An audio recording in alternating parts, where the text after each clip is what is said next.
everyone who comes to this course is going to learn the best methods. This will allow you to work smarter, not harder, and allow you to be more efficient and get much more realistic and best results from your interventional therapies.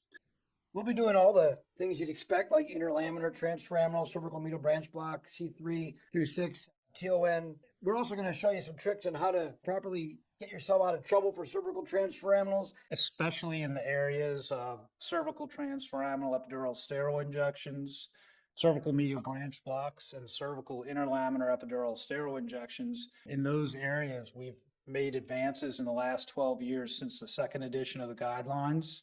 And I'm excited to talk about those areas and to teach using cadaveric specimens and demonstrate the techniques.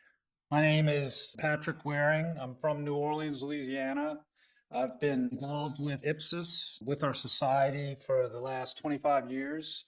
It's very exciting to come to Australia, where I believe our specialty was born. The work of Dr. Susan Lord and Dr. Bogduk and others has paved the way for all of us. I'm Mike Furman. I'm currently in York, Pennsylvania, but I'm so excited that I'll soon be in Australia. Hi, my name is Rick Bunchu. I have had the honor and privilege of being an instructor for IPSIS for over 20 years. I practice in Brampton, Florida. I look forward to seeing you all, and it's going to be a great course.